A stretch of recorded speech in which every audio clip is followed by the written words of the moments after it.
الحمد لله وكفى وسلام على عباده الذين اصطفى خصوصا على سيد الرسل وخاتم الأنبياء أما بعد فأعوذ بالله من الشيطان الرجيم بسم الله الرحمن الرحيم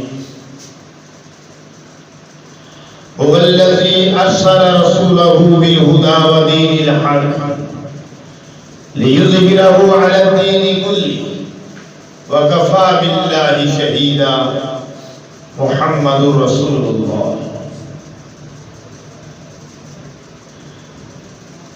إلا تنصروه فقد نصره الله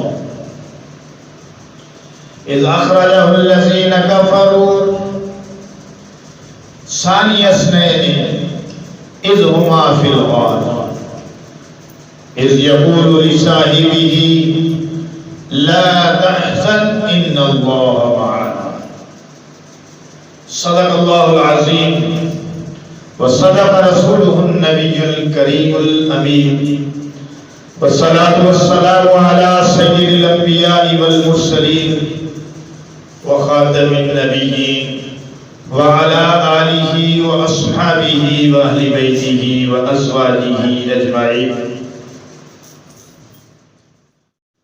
قدم قدم پہ رحمتیں نفس نفس پہ برکتیں قدم قدم پہ رحمتیں نفس نفس پہ برکتیں جہاں جہاں سے وہ شفیع آسیاں گزر گیا جہاں نظر نہیں گئی وہاں ہے رات آج تک جہاں نظر نہیں گئی وہاں ہے رات آج تک وہیں وہیں سحر ہوئی جہاں جہاں گزر گیا یا نبی صلی وسلم دائما ابدا علی حبیبک خیر الخلق کلہم وهو الحبیب الذی ترجى شفاعته لكل حول من الاحوال ملتهم اللهم صل على سيدنا ومولانا محمد وبارك وسلم وصل عليه گرامی قدر سفر کا مہینہ ہے اس مہینے کے آخر میں امام الانبیاء سید الانبیاء خطیب الانبیاء محمد رسول اللہ صلی اللہ علیہ وسلم نے سفر ہجرت فرمایا آپ مکہ سے ہجرت کر کے مدینہ تشریف لے گئے جب مشرکین مکہ کی چیرہ دستیاں ظلم و ستم حد سے زیادہ بڑھ گئے تو آپ اللہ کے حکم سے ہجرت فرماتے ہیں سفر کے مہینے کے آخر میں آپ نے ہجرت فرمائی اس لیے آج کا موضوع میں نے اس مناسبت سے اختیار کیا مشرکین مکہ لمیٹڈ نے میٹنگ کی اجلاس بلایا دار الندوہ کے اندر مشاورت ہوئی لکھا ہے کہ شیطان لعین بھی اس اجلاس میں شریک تھا مختلف آراء پیش کی گئی جن میں ایک رائے یہ تھی کہ نعوذ باللہ آپ کو قتل کر دیا جائے ایک رائے یہ تھی کہ آپ کو محبوس کر دیا جائے زنجیروں میں جکڑ کر کسی مکان میں ڈال دیا جائے ایک رائے یہ تھی کہ آپ کو جلا وطن کر دیا جائے اپنے وطن سے نکال دیا جائے۔ ابو جہل بھی موجود تھا جو مشرکین کا سردار تھا اور جس نے جنگ بدر میں کفار کے لشکر کی کمان کی تھی۔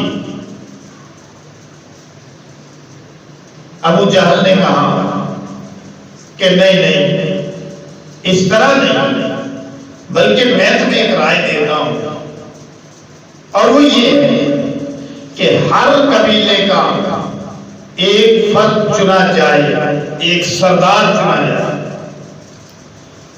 اور 100 قبیلے ہیں، 100 سردار چنے جائے، میعاد صنادید قریش، 100 سردار چنے جائے، اور وہ سب مل کر نعوذ باللہ من ذالک محمد کو شہید کریں۔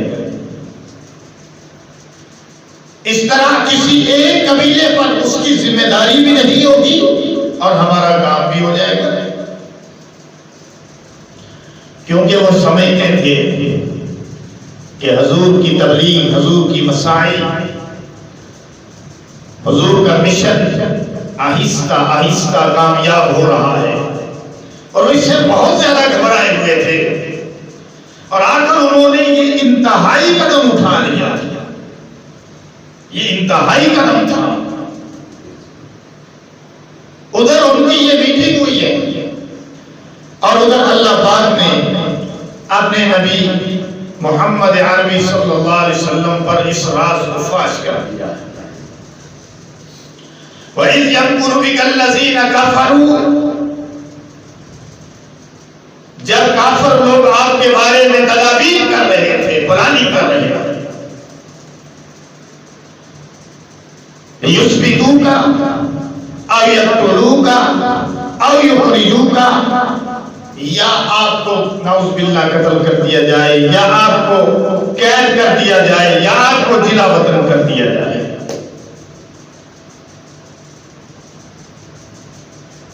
اللہ نے اپنے نبی پر مشرکین مکہ کا راز کھول دیا۔ سچ ہے وما ينطق عن الهوى ان هو الا وحی یوحی،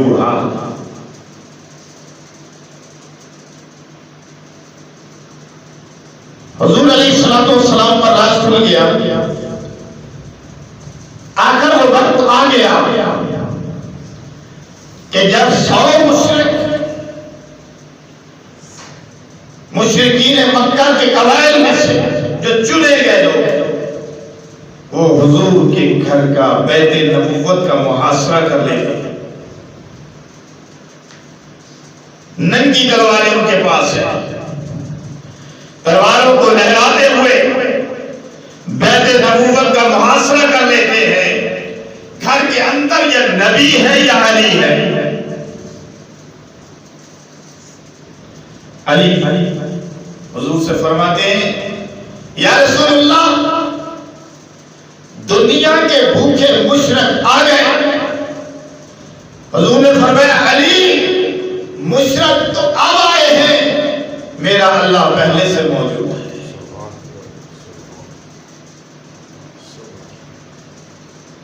ساری رات مشرکین مکہ کے 100 سردار بیت نبوت کا محاصرہ کیے رہے، اور رسول اللہ صلی اللہ علیہ وسلم اندر ہیں، علی بھی ساتھ ہیں۔ حضور علیہ السلام نے جب اللہ کا حکم پایا، اللہ کے حکم کا انتظار تھا، اور یاد رکھیے کہ نبی اللہ کے حکم کے بغیر قدم نہیں اٹھاتا، قدم اٹھاتا ہے اللہ کے حکم پر، زبان کھولتا ہے اللہ کے حکم پر، بات کرتا ہے اللہ کے حکم پر، اللہ کے حکم کے بغیر نہ قدم اٹھاتا ہے نہ زبان کھولتا ہے۔ نبی ہوتا ہی وہی ہے، نبی کا منصب ہی یہی ہے کہ جب بھی بات کرے گا وحی کا حکم پا کر کرے گا، جب بھی قدم اٹھائے گا اللہ کے حکم کے مطابق اٹھائے گا۔ انتظار تھا میرے نبی کو کہ اللہ کا حکم کیا آتا ہے۔ آخر اللہ کا حکم آ گیا۔ حضور نے فرمایا علی، فرمایا جی علی تم میرے بستر پر سو جاؤ۔ ٹھیک ہے یا رسول اللہ۔ فرمایا میری سبز چادر بھی اوڑھ لو۔ ٹھیک ہے یا رسول اللہ۔ فرمایا یہ امانتیں ہیں مشرکین مکہ کی، ان امانتوں کو جب میں چلا جاؤں تو ان کے سپرد کر دینا ہے، کہیں مشرک شور نہ مچائے کہ ہماری امانتوں کو لے گیا۔ ایک ایک کی امانت اسے واپس کرنی ہے۔ علی کو تو سبز چادر میں لٹایا، یہ علی کا اعزاز بن گیا، اور صدیق کو ہمیشہ کے لیے سبز روزے میں لٹا لیا، یہ صدیق کا اعزاز بن گیا۔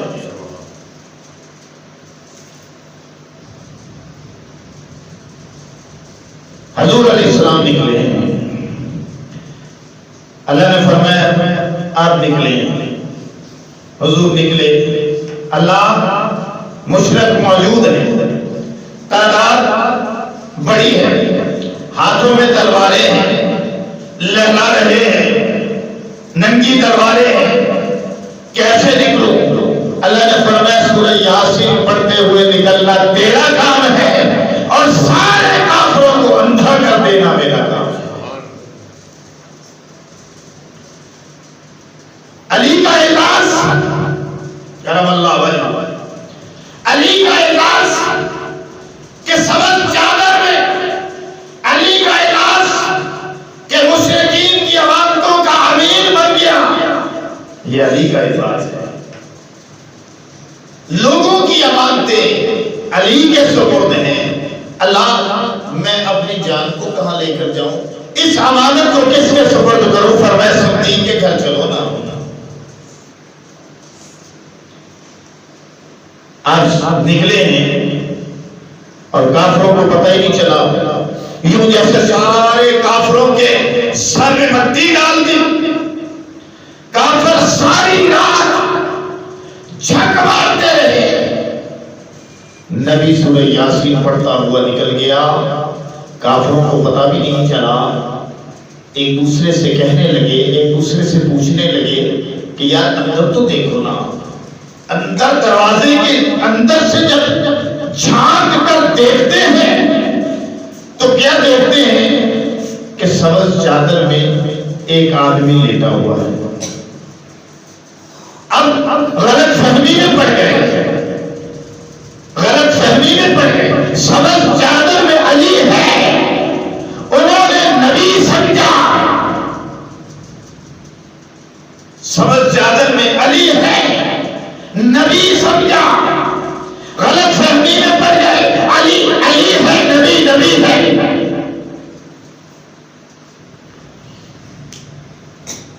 ساری رات جھک مارتے رہے، کہلا دیتے رہے، نبی سورہ یاسین پڑھتا ہوا نکل گیا، اور دیکھو یہ کس طرف جا رہا ہے، گلی بڑی ہے، یہ دروازہ کس کا ہے؟ صدیق کا ہے، جا کے کنڈی کھٹکھٹائی،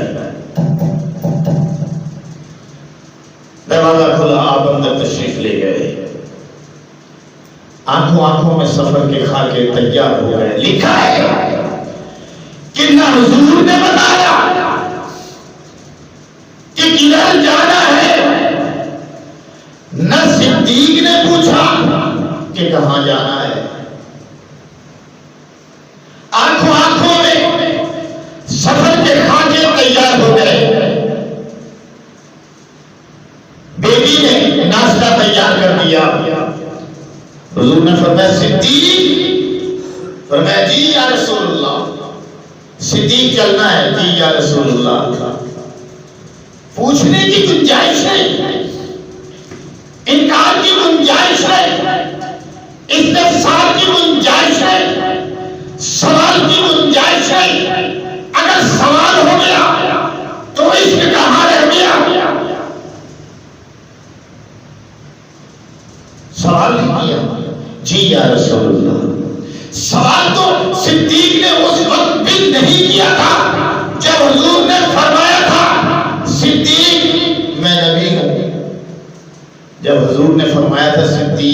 او میرے دوست میں نبی ہوں۔ صدیق نے آگے سے سوال نہیں کیا، پوچھا یا رسول اللہ اگر آپ نبی ہیں تو پھر مجھے کیا کرنا ہے؟ اور میں کلمہ پڑھو تو مسلمان ہو جاؤ۔ صدیق نے کلمہ پڑھا، مسلمان ہو گیا۔ پھر صدیق نے سوال کیا، اور یہ سوال بنتا بھی تھا، یہ سوال بنتا بھی تھا۔ سوال کیا کیا آپ حیران ہو جائیں گے، عجیب سوال کیا۔ یا رسول اللہ آپ نبی، میں امتی، گویا میں اپنے وجدان میں کہوں، اپنے وجدان میں کہوں آپ نبی، میں امتی، ایز اے امتی، اب میرا کیا کام ہے؟ حضور نے فرمایا صدیق جو میرا کام ہے وہی تیرا کام ہے۔ بڑا عجیب نقطہ آ گیا، بڑا عجیب موڑ آ گیا۔ صدیق نے مسئلہ حل کر دیا رضی اللہ تعالیٰ عنہ، بڑا عجیب مسئلہ حل کیا۔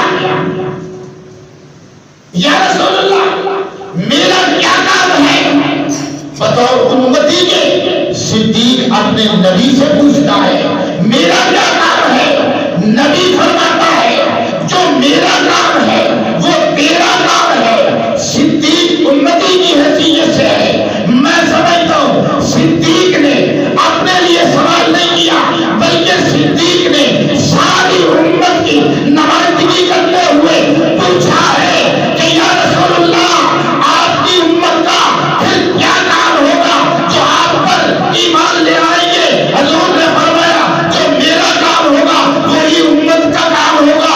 کنتم خیر امت اخرجت للناس تأمرون بالمعروف وتنهون عن المنکر وتؤمنون باللہ۔ صدیق نے تو مسئلہ حل کر دیا کہ جو میرا کام ہے وہی میری امت کا کام ہے۔ کیوں؟ کس لیے؟ نبی کا کام تو نبی نے کرنا ہے۔ پہلے جتنے نبی آئے ان کے بعد جب امت کو ضرورت ہوتی تھی دوسرا نبی آتا تھا، اس کے بعد تیسرا نبی آتا تھا، ایک سلسلہ تھا جو چلتا رہا۔ 1,24,000 انبیاء آئے، آخر میں امام الانبیاء بن کر، خطیب الانبیاء بن کر، سید الانبیاء بن کر محمد رسول اللہ تشریف لائے۔ آپ کے بعد چونکہ سلسلہ نبوت بند ہو جانا تھا، دروازہ نبوت بند ہو جانا تھا، اس لیے صدیق نے سوال کر کے ایک اور مسئلہ حل کر دیا، اور وہ مسئلہ تھا ختم نبوت کا کہ اب نبی کوئی نہیں آئے گا، اب یہ کام نبی والا امت کرے گی، اور اللہ قرآن میں اسے خیر امت کا لقب عطا کرے گا۔ اب یہ کام امت نے کرنا ہے۔ جب یہ کام امت کے سپرد ہو گیا ہے، جب یہ کام امت کے ذمہ لگ گیا ہے، تو پتہ چل گیا ہے کہ اب نبوت کا دروازہ کلوز ہو چکا ہے، اب نبوت کا ڈور بند ہو چکا ہے، نبوت کا محل کمپلیٹ ہو چکا ہے، نبوت کا محل مکمل ہو چکا ہے۔ اب نئے نبی کی ضرورت نہیں، محل مکمل ہے، اب اس میں مزید گیتوں کی ضرورت نہیں۔ حضور آخری تھے، آپ نے اس محل کو مکمل کر دیا ہے۔ قصر نبوت مکمل ہے، قصر نبوت مکمل ہے، کار نبوت مکمل ہے، دین آخری مکمل ہے، دین اسلام مکمل ہے، شریعت محمدی مکمل ہے، صحابہ کی جماعت مکمل ہے۔ اس کے بعد کسی اور نئے دین کی ضرورت نہیں۔ جب نئے دین کی ضرورت نہیں، نئے نبی کی بھی ضرورت نہیں، میرے رات کے نبی لا نبی آبادی فرما کر دروازے کو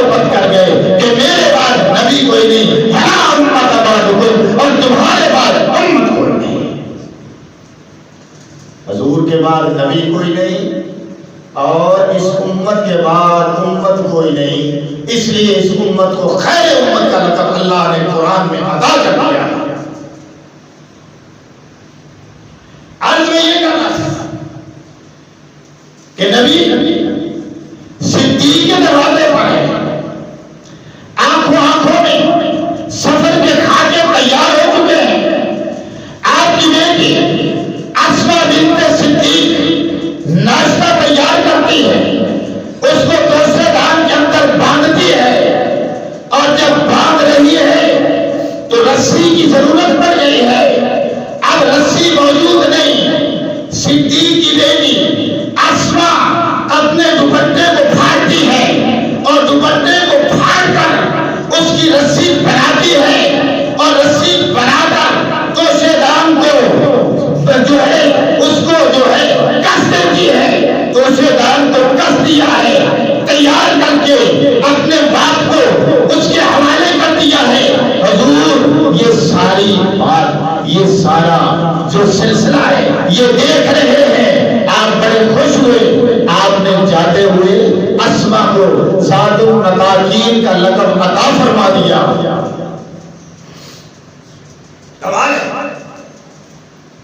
آپ نے ابی مخدورہ کے بال پکڑے، ساری عمر ابی مخدورہ نے اسے سنبھالا۔ عشق محبت بھی تو عجیب ہے نا جی، عشق محبت سے، عشق اور محبت سے جو آدمی منازل طے کرتا ہے وہ عشق اور محبت ہی کا حصہ ہے، بغیر اس کے منازل کو طے کرنا آسان نہیں۔ اس نے فرمایا سب باتیں ٹھیک ہے، نماز بھی ٹھیک ہے، روزہ بھی ٹھیک ہے، تلاوت بھی ٹھیک ہے، ذکر بھی ٹھیک ہے، اذکار بھی ٹھیک ہے، افکار بھی ٹھیک ہے، گفتار بھی ٹھیک ہے، انداز بھی ٹھیک ہے، طریقہ بھی ٹھیک ہے، طریقہ کار بھی صحیح ہے، راستہ بھی صحیح ہے، لائٹ بھی صحیح ہے، صراط مستقیم ہے، مگر ان سب کے باوجود نماز اچھی، روزہ اچھا، حج اچھا، زکات اچھی، مگر میں باوجود ان سب کے مسلمان ہو نہیں سکتا۔ نہ جب تک کٹمل میں خواجہ یسرف کی عزت پر خدا شاہد ہے کہ میرا کامل ایمان ہو نہیں سکتا۔ سب باتیں ٹھیک ہیں لیکن عشق و محبت جو ہے اس کا انداز بھی نرالا ہے۔ تو صدیق تو اس مقام پر تھے کہ جو عشق کی انتہا تھی، اس مقام پر تھے جو عشق کی انتہا ہے، اور یہ صدیقی کا خاصہ ہے، یہ خصوصیت صدیقی ہے کہ بغیر استفسار کے کلمہ پڑھے، اور یہ صدیقی خصوصیت ہے کہ بغیر پوچھے ہوئے حضور کے پیچھے چلے، کبھی سوال کا سوال پیدا نہ ہو، یہ صدیقی خصوصیت تھی۔ آخر بیٹی کو ذات النطاقین کا لقب عطا کیا اور گھر کے پچھلے حصے سے نکل گئے۔ چلتے چلتے پہاڑوں کے پاس پہنچ گئے، پہاڑوں پر چڑھائی ہے، حضور چل رہے ہیں، صدیق پیچھے پیچھے چل رہا ہے، حضور کے پائے نازک ہیں، پاؤں میں ورم آ گیا، پاؤں میں زخم آ گیا۔ صدیق نے دیکھا کہ حضور کے پاؤں زخمی ہیں، صدیق سے لعان آ گیا، یا رسول اللہ آپ کے پاؤں زخمی؟ فرمایا صدیق چل جو رہے ہیں، چل جو رہے ہیں تو کیا ہوا؟ فرمایا نہیں، آپ تو برداشت کر لیں گے، صدیق سے برداشت نہیں ہوگا۔ آپ برداشت کر لیں گے، صدیق سے برداشت نہیں ہوگا۔ یا رسول اللہ آپ سوار ہو جائیے گا، سوار ہو جائیے۔ صدیق سواری تو موجود نہیں، میں کہاں سوار ہو جاؤں؟ ساری کائنات جانتی ہے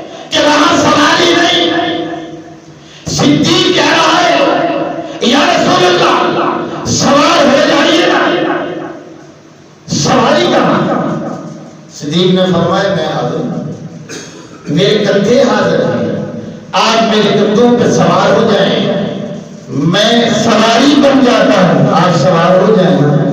سواری بھی اعلیٰ، سوار بھی اعلیٰ۔ میں دنیا والوں پر حیران ہوں کہ جب حسین سوار ہوا نبی کے کندھوں پر تو لوگوں نے کہا سواری بھی اعلیٰ، سوار بھی اعلیٰ۔ جب حضور سوار ہوئے حلیمہ کی سواری پر لوگوں نے کہا سواری بھی اعلیٰ، سوار بھی اعلیٰ۔ جب حضور علیہ السلام صدیق کے کندھوں پر سوار ہوتے ہیں تو پھر قاری کو کیوں نہیں کہتا کہ سواری بھی اعلیٰ، سوار بھی اعلیٰ؟ میں کہتا ہوں سواری بھی اعلیٰ، سوار بھی اعلیٰ۔ سبحان ربی اعلیٰ۔ اگر حلیمہ کی سواری کو 100 نمبر دے رہا ہے اور اگر حسین کی سواری کو 100 نمبر دے رہا ہے تو محمد کی سواری کو بھی تو 100 نمبر دے دے گا۔ عجیب بات ہے، عجیب باتیں ہیں کہ کسی کو سبل چادر میں لکھا دیا، اس کا اعزاز بن گیا۔ بنا کہ نہیں بنا؟ علی کا اعزاز بن گیا، علی کو سبل چادر میں لکھا دیا، اس کا اعزاز بن گیا۔ صدیق کو سبل روزے میں لکھا دیا، اعزاز بنا کہ نہیں بنا؟ جو سبل چادر میں ہے وہ بھی اعلیٰ، جو سبل روزے میں ہے وہ بھی اعلیٰ۔ اونٹنی پر جب ہے تو بھی اعلیٰ، حلیمہ کی گود میں ہے تو بھی اعلیٰ، جب مکے میں ہے مکہ اعلیٰ، جب مدینے میں ہے مدینہ اعلیٰ، جب علی کے پاس ہے علی کی قسمت اعلیٰ، جب صدیق کے پاس ہے صدیق کی قسمت بھی اعلیٰ ہے۔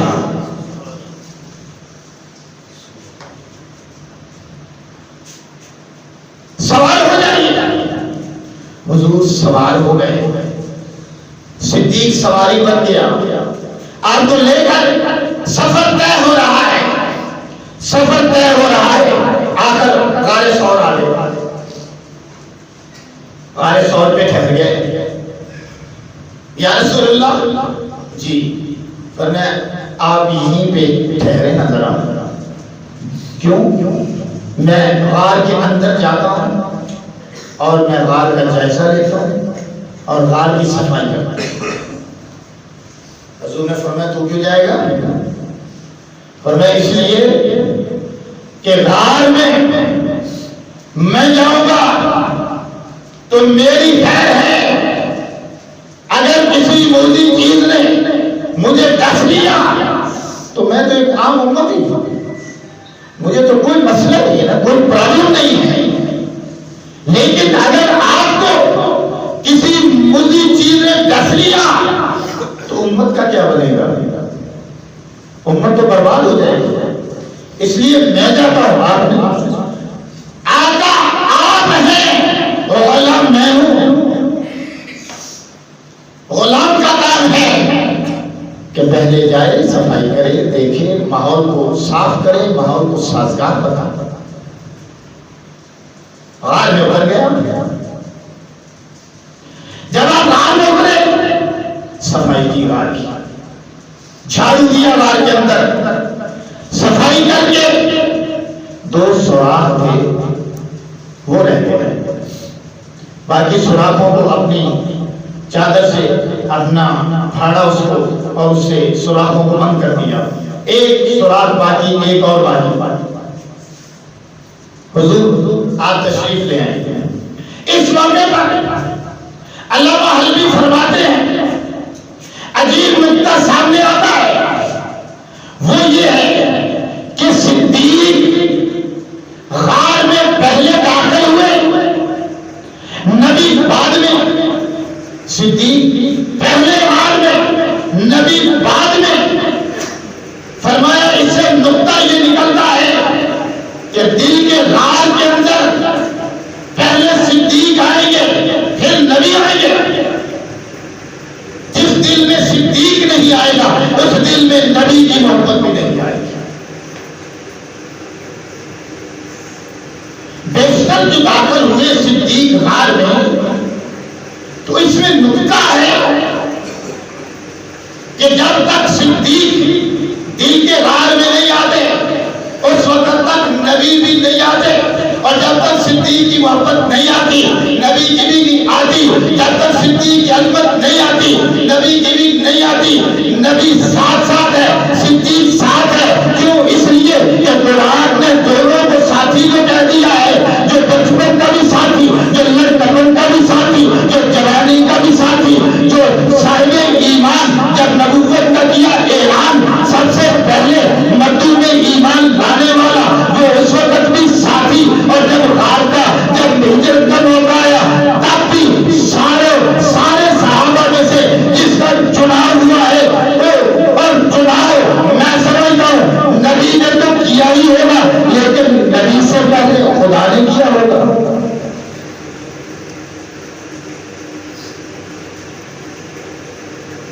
نبی نے تو چناؤ کیا ہی، تو نبی سے پہلے خدا نے کیا ہوگا، اور خدا نے اپنے نبی کو بتا دیا ہوگا کہ آپ کے گھر میں جس نے امانتیں، جس کے پاس آپ نے امانتیں رکھ کے جاری ہیں وہ علی ہے، اور جس کے پاس آپ نے جانا ہے، ساتھ سفر کرنا ہے، آپ کا سفر کا اور غار کا اور نزاع کا جو ساتھی بنے گا وہ صدیق ہوگی۔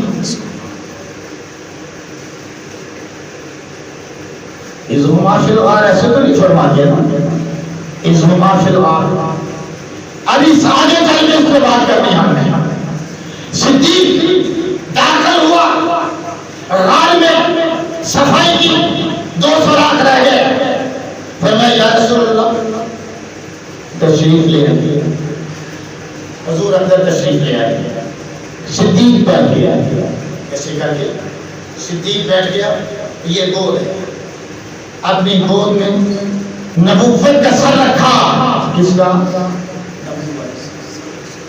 حضور کا سر اقدس۔ آپ یا رسول اللہ تھک گئے ہیں، پاؤں بھی زخمی ہیں، سفر بہت کیا ہے، آپ آرام کر لیں۔ صدیق فرمایا میں یا رسول اللہ میں بھی آرام کر لوں گا، آپ تو کریں۔ حضور کا سر صدیق کی گود میں، صدیق نے اپنے دونوں پاؤں جو ہیں وہ 2 سوراخوں پہ رکھ دیے، حضور کا سر گود میں۔ اور ادھر سے روایت میں کہ سانپ نے ڈس لیا، صدیق سانپ نے ڈس لیا، سانپ کے ڈسنے سے آخر بتقاضۂ بشریت تکلیف تو ہونی تھی، زہر نے اثر تو کرنا تھا، سانپ نے ڈسا، صدیق نے ضبط کیا، برداشت کیا، ہلتے نہیں تھے، ادب تھا، نبوت کا سر گود میں ہے، کیسے ہلیں گے؟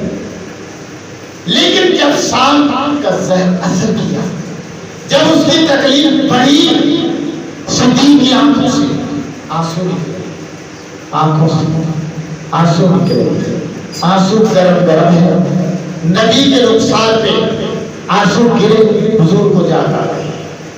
صدیق یہ کیا ہے؟ رو رہے، آنسو آ رہے ہیں، رو رہے ہو؟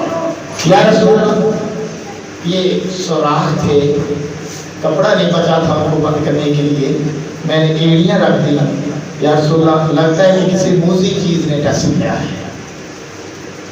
حضور نے فرمایا ذرا پاؤں آگے کرو، صدیق نے پاؤں آگے کیا، حضور نے نبوت والا لباس صدیق کی ایڑی پہ لگایا، ایڑی شفا یاب ہو گئی۔ یہ لباس آپ کا لباس کمال تھا، نبوت کا لباس تھا کہ معجزہ، کہ جب یہ لباس علی کی آنکھوں میں لگا آنسو ختم ہو گیا، یہ لباس معاذ کے بازو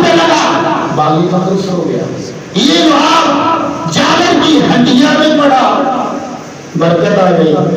یہ لوگ کنویں میں ڈالا, کنواں میٹھا ہو گیا. صدیق کی ایڑی پہ لگا, ڈانکا سے ضائع ہو گیا.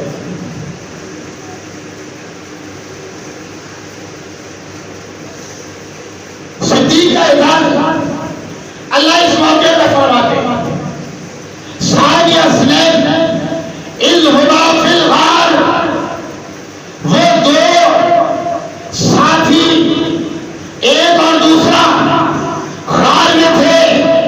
ساری کائنات جانتی ہے کہ غار میں ایک نبی ہے, ایک صدیق ہے. ایک مرتبہ عمر کہنے لگے, صدیق مجھے اپنی وہ ایک رات جو تمہاری حضور کے ساتھ غار میں گزری ہے وہ دے دے, میری ساری زندگی کے عمل لے دے. ایک رات دے دے, ساری زندگی کے عمل لے لے. صدیق نے فرمایا نہیں, اسی ایک رات کی وجہ سے تو میں فخر کروں گا سر پر, میں وہ رات کیسے دے. ہجرت دو مرحلوں میں ہے. پہلا مرحلہ بیعت نبوت سے شروع ہوتا ہے, صدیق کے گھر تک آتا ہے.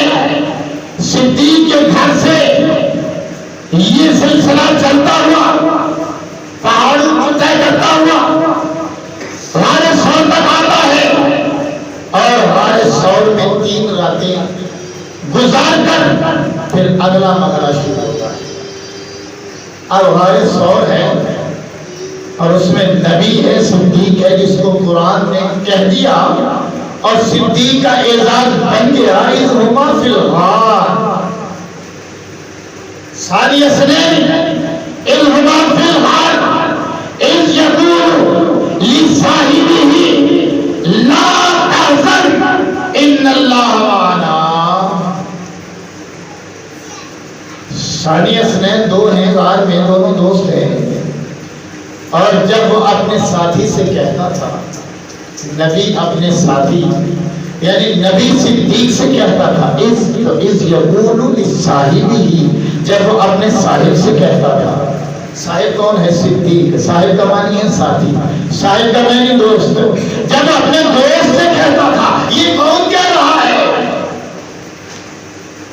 کہ نبی اپنے دوست سے کہتا تھا. کون کہہ رہا ہے؟ میں کہہ رہا ہوں, آپ کہہ رہے ہیں, کوئی نبی کہہ رہا ہے, کوئی کتاب کہہ رہی ہے, کسی کا قول ہے؟ نہیں.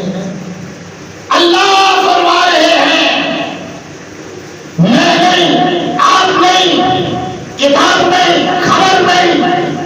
اللہ فرما رہے ہیں لصاحبہ, نبی کا صاحب, نبی کا دوست صدیق ہے.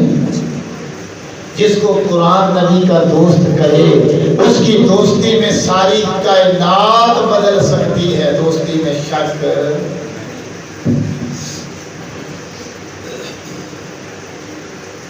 تو یہ بات یہاں تک پہنچی ہے. اب اسی غار پہ اور بڑی باتیں کہ غار کے اندر ہیں اور مشرک پہنچ چکے ہیں غار کے دہانے پر. اب کیا ہوتا ہے انشاءاللہ اللہ پاک عمل کی توفیق عطا فرمائے. واخر دعوانا